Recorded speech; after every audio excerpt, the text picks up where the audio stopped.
Hi there, this is Donna Bordeaux with Campground Accounting, and you are listening to Campground Compass, the show dedicated to campground owners in an entrepreneurial mindset who seek to grow and expand in the wild and wonderful world of business. Hi, I'm Donna Bordeaux, and I'm with my co-host, Zach Bordeaux from Campground Compass. Welcome. We want to talk about a few upcoming industry events today, but first let's get started with what's going on lately. The latest is it's Halloween season. Yep, Halloween season. We got some good memories from camping on Halloween season. Yeah. We used to go to Chester State Park in South Carolina all the time. It's about an hour from our house. Very nice little state park and a lot of good traditions there. Some trick-or-treating and whatnot that used to go on there. Or I'm assuming it probably still does go I'm on sure there, it but does. we just have not been back there in a little while because of COVID. But great experiences and great memories. Yeah, and most parks, at least here in the South and the East Coast, I think have a lot of Halloween traditions. I'm not sure how far those extend south when we get into Florida, where there may be a little bit older population and yet less kids, but I'm sure there are plenty of parks still that have a good number of kids coming in and family camping for all of the weekends in October. So that's why we call it a season. It's kind of like the mini season. Yeah. We have the high season in the summer, well, depending on where you are in the country, and the closed season or lower season generally in the winter. But there's a little mini season in there for autumn when the cool air starts coming in. People like to get outdoors for Halloween. Yeah. And it's nice because you can do your trick-or-treating in the campground. Yep. And I know a couple of parks here local, shout out the Pine Ridge Campground in Spartanburg, South Carolina, Roebuck. They do Halloween right. Every weekend they have a series of events. It's like one giant party, and I know they got to be worn out when November hits. But if you're not maximizing and doing those events every weekend in October, this is one of those holidays that spreads out. So take advantage of it and get your trick-or-treating and events set up for the whole month. Yep. Every weekend should be Halloween for your park. Yep. And keep the trick-or-treating coming on, and Yep. the people will keep on coming. Yeah, so enjoy that Halloween season. We also have another kind of thing going on that happens this time of the year that we don't like, and that's hurricane season. Yep. We got hit kind of hard in the Carolinas, and in Florida we definitely got hit hard. Yeah, unfortunately, there's a hurricane. Yeah, a lot of parks, I know down the Fort Myers area and on the west coast of Florida got hit pretty hard from some devastation there. But the Carolinas, it's a little early to see, but I think they have some, but probably not quite as bad as Florida. Yep. Yeah, so that's unfortunate. But one of the things we can do to prevent hurricanes is getting insurance.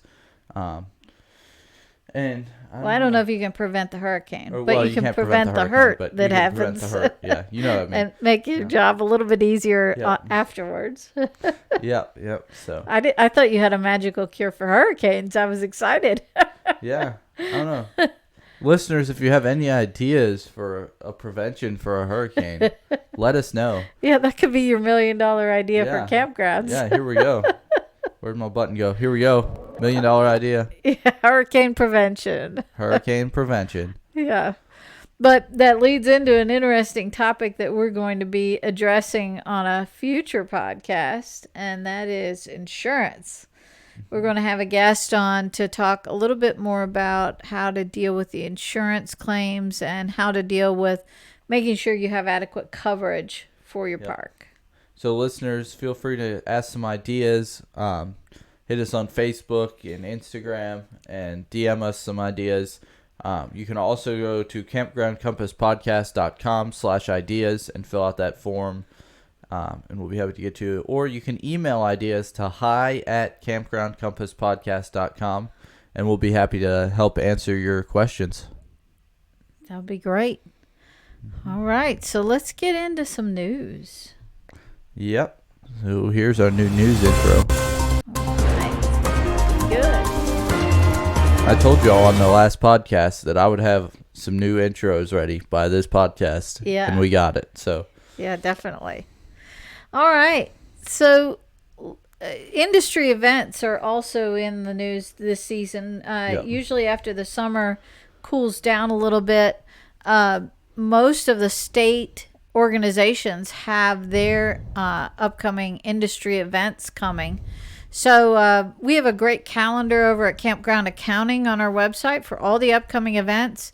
And that includes every state in the country and all the events that we can possibly find. We will add those to our list. And if you know of any that you don't see there, please let us know and we will add them in.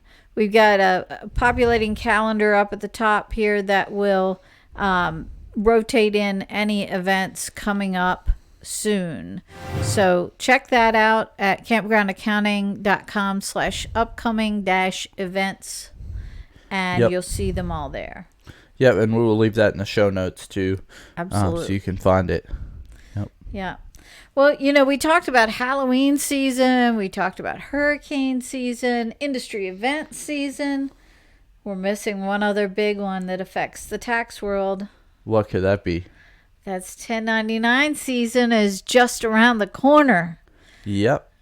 So we'll dive into that a little bit. I get a lot of questions about 1099s. Yeah, I know we've done some good videos on that over at Campground Accounting, but we wanted to dive into a little bit deeper here on this podcast, more than we can do in a 5 or 10 minute YouTube video. So let's start out who gets a 1099 and why do they get one? So the purpose of 1099s in the background is so that people report their income and they don't try to hide things. It's kind of a cross-reference. So you as the payer are supposed to issue this 1099 form and you send a copy of it to the IRS, and then that person has to report that income on their tax return. So we'll dive in a little bit further, but that's the overall gist of it. We got to make the IRS happy and keep people on the straight and narrow. Because you know what happens when you don't make the IRS happy. Woohoo. We got a new IRS alert. All right. Yeah. You got it. Awesome. Yep. I promised y'all on the last podcast that we would have one by this podcast, and I delivered. So y'all better be happy. If you're listening on audio, you got to check us out on video. We are on YouTube and on Spotify. You can watch the video of this podcast. So make sure you go check us out there. Absolutely. All right.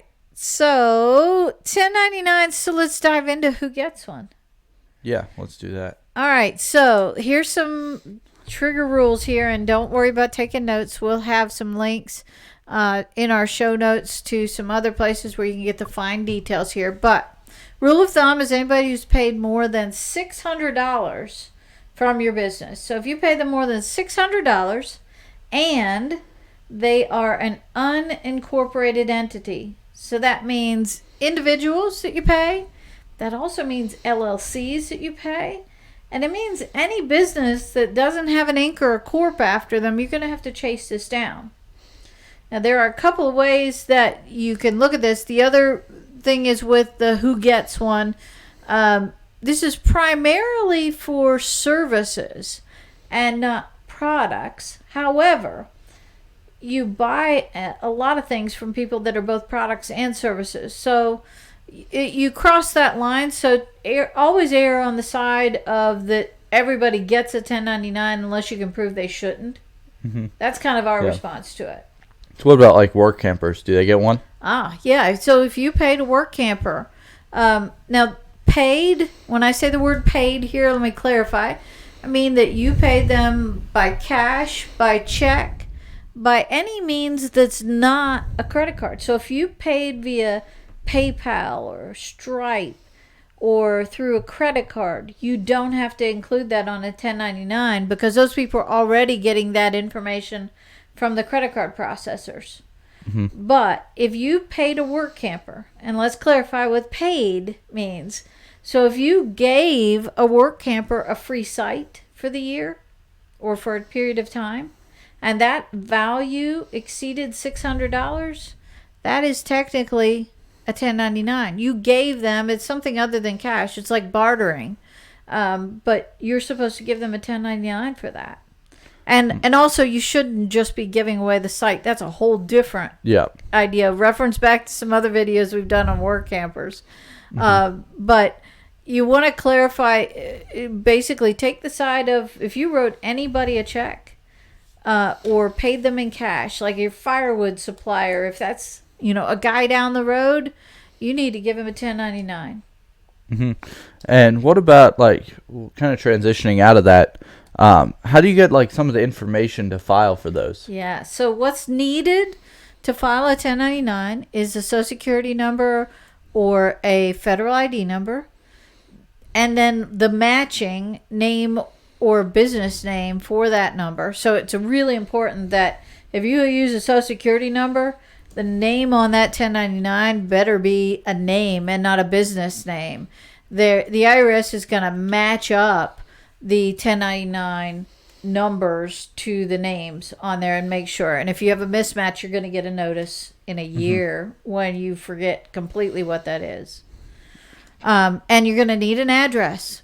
And I always suggest getting an email, because if you get an email, you can deliver that 1099 via email instead of having to waste all the postage and get things lost in the mail. Or if somebody calls you at the last minute and said, I can't find it, you can just buzz that over in an email. Yeah, definitely. And all that information is captured, all except the email, is captured on what the IRS uses a Form W-9. So that W-9, like most people have heard of a W-4 when you go to work for somebody, you fill it out. A W-9 is the form you use for the independent contractors. Yeah, I know on like Fiverr and whatnot there you have the W-9. Yeah. So that's how you get the information. Now, we'll clarify. I mentioned LLCs for a minute. LLC is a limited liability company. Many people use them for liability protection in their business. Some LLCs get it and some don't, but you won't know until you get the W-9.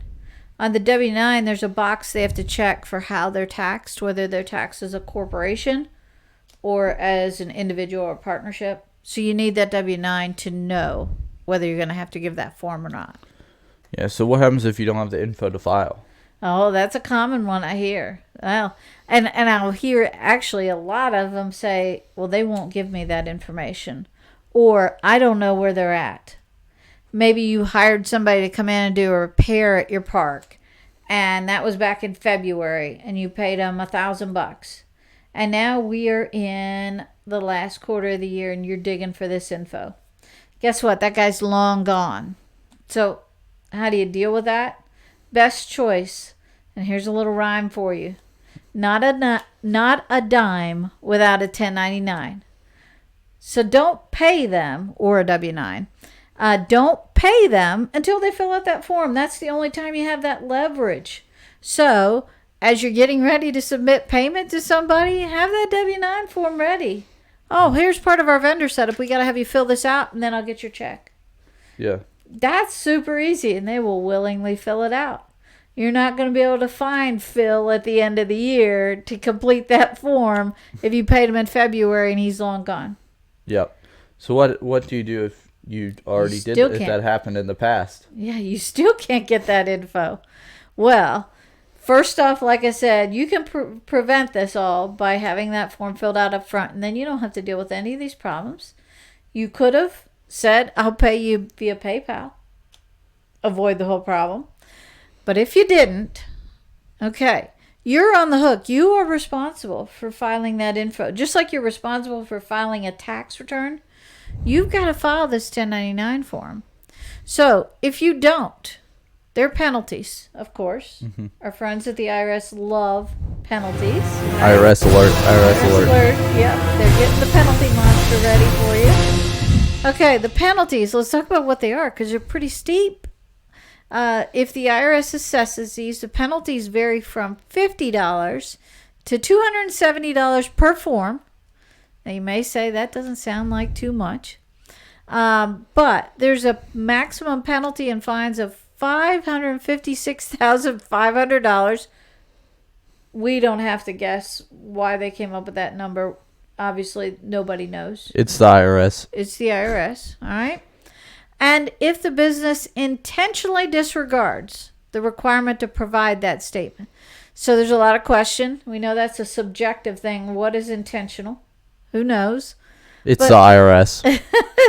That form is subject to a maximum penalty of $550 per form, or 10% of the income reported on that form, with no maximum. That could get you into some pretty hairy stuff. Yeah. You could be in some big issues. So basically, giant penalties, folks. Just comply with this one. Don't try to fight it. You're not going to win. Yeah. So like last week we talked about like the COVID relief from those. Does that apply? Well, there's some questions about this still. Initially, the COVID relief that came out where they said, hey, we're going to refund the penalties on 2019 and 20 returns, they did not include 1099s in this. And I'm going to mention one other thing I didn't mention before on the timing of this. The due date for 1099s used to be at the end of February, but it has now moved back for anybody who's getting a 1099 for non-employee compensation, which was the default, like you paid a subcontractor or somebody for work. Those people, that's due to the IRS by January 31st now. Mm-hmm. So from a due date, you got a tight window. You pretty much got 30 days to get that form and info, and that's not taking a day off for the holidays. You got to get that info out quick. So they did not include the 1099s in the penalty relief initially. But a couple things about the penalty relief. I know I made that sound super scary, and it is. It can be a big deal. However, it's not very normal that the IRS issues these penalties, and they have a tough time figuring out who you didn't send that 1099 in for. So usually it's a result of a bigger audit where they're trying to go deeper for a lot of other things where they assess that penalty. So the chances of somebody having a penalty for not issuing a 1099 already are pretty slim. Mm-hmm. Yeah. It can go deep. This is like kind of that, we're going to pull out every stop if we want to hit you hard from the IRS kind of move. But you're not really getting out of it too easy. There's one potential place, though, where you could get maybe a little movement. And this is a little backdoor thing. I don't know who remembers this. Back in May of 2022, the IRS somehow destroyed a lot of records. It was like a big news story for a while. Yeah, it's the IRS, so who could have guessed? Yeah, they just decided, like, we had some old stuff, old tech, and we're just going to get rid of these things, these forms, because they were so far behind in processing, you know, with all the truckloads of data. Yeah. And I don't know if you've seen the picture of the IRS cafeteria. It's just a bunch of stacked up documents. It's an amazing picture. But I heard somebody talking about it the other day. So they just decided to destroy the documents instead of having to wait for them to be processed. They didn't think they were like important because they were informational returns, which is what the IRS calls these 1099s. So these informational returns were just destroyed. So I wonder if you were to claim that you submitted that information, but it was part of what got destroyed, if you could get off the hook. This is a long stretch. I wouldn't want to be the one making that move. But and we're not recommending you do this. No, we are not recommending. We're having some fun talking about what ifs here. So there's some possibilities of relief, but the big thing, This is like any other legal thing. It's a whole lot easier just to not get yourself in that situation. So let's just not try to not file the 1099s. Do your best. Put procedures in place to make this as easy as possible, because the burden is on you as a business owner to file these. So make sure that you are collecting the information and make your life easier. Force some payment issues on people and say, we're only going to pay you via PayPal or Stripe or a merchant services kind of an account, or we'll pay you through your credit card.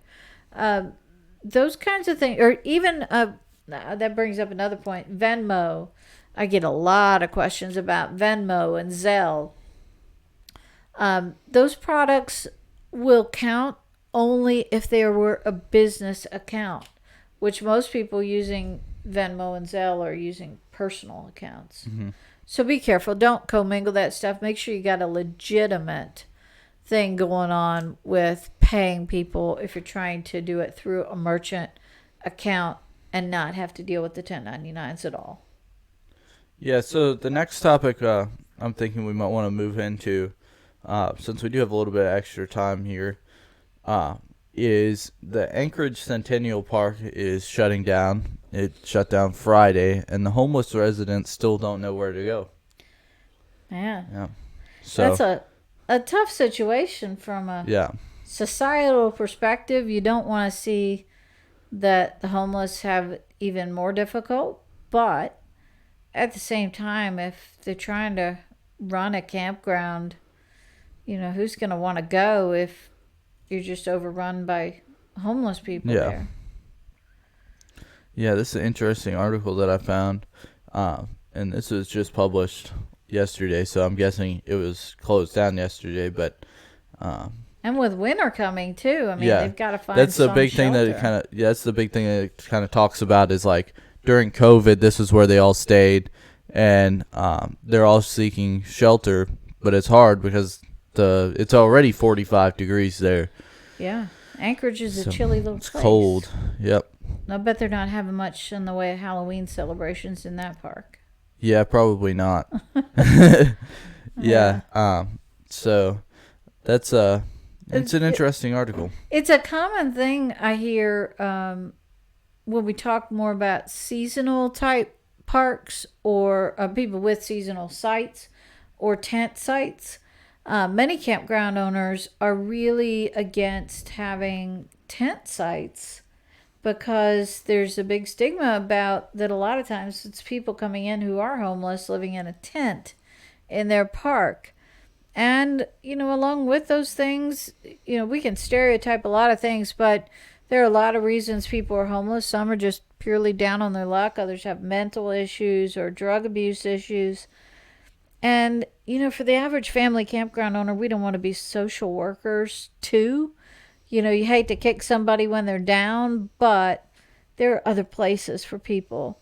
And most don't want to attract that. But to kind of put a little spin on that, the tent camping, you can easily kind of avoid that problem by increasing your prices and providing more things that go along with that would be encouraged by a family camping trip. Yeah. So yeah, that's a kind of a rock and a hard place for that campground in Anchorage. But hopefully they find a way to deal with that. Mm-hmm. Do they think they're going to reopen it later, or they plan to just repurpose that whole park? I wonder. It says the city will lock its gates, shut off the electricity and the water. So I'm not sure.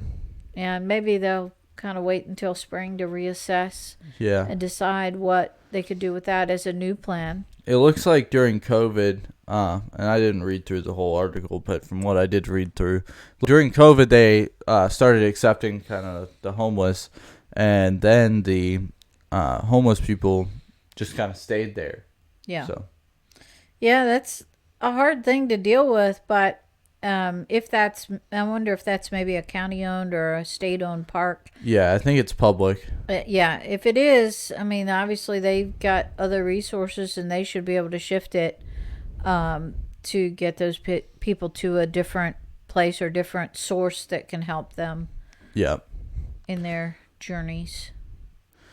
So the next article I wanted to bring up was from, this isn't really much of an article. It's like literally like 4 sentences, but I figured we could go more in depth with it. But the Walt Disney Resorts closed for Hurricane Ian in Fort Wilderness. They are kind of suffering. So, yeah, this is interesting. It's an unfortunate event.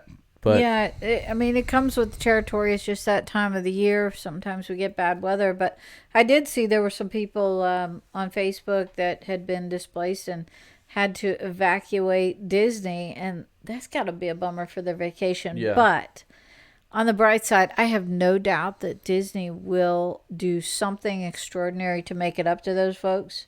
Whether it be invite them back or give them some kind of a care package or something. Disney always puts their Imagineers at work to find some way to offer a really great benefit Solution, to them, yeah. a great solution to say, okay, yeah, we did get evacuated during that hurricane, but remember when Disney did blah, blah. I'm sure they'll find a great solution to that to make people see the bright side. Yeah, so go check out, let me check and see. I forget which episode it was. Oh, yeah, we talked about it Disney. was, I want to say it was 4 that we talked about Disney. Yeah, Episode 4.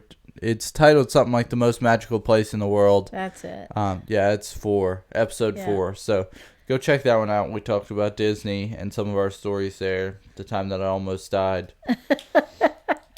You have to go watch the episode. They live to tell about it. And I live to tell about it.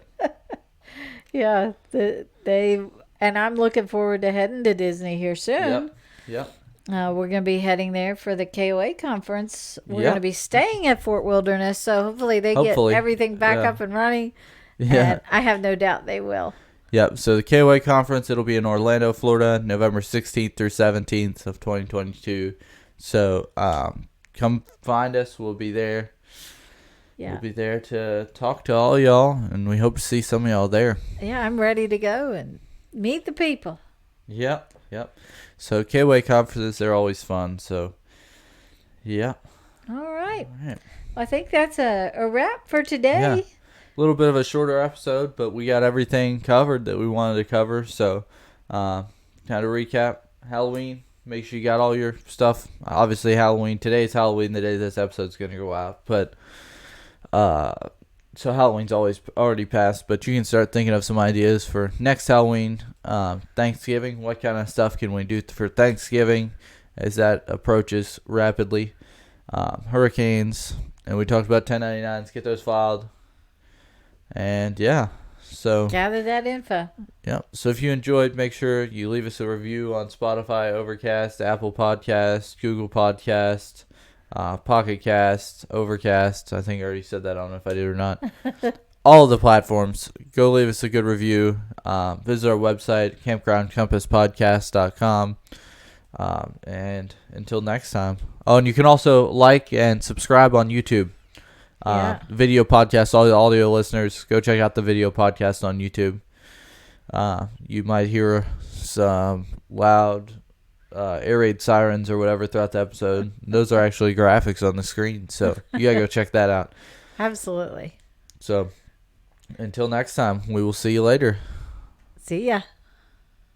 Thank you for listening to Campground Compass. I'm so glad you joined us. Check out the show notes and more of our seasoned advice at campgroundcompasspodcast.com. While you're there, be sure to explore the archives for previous episodes.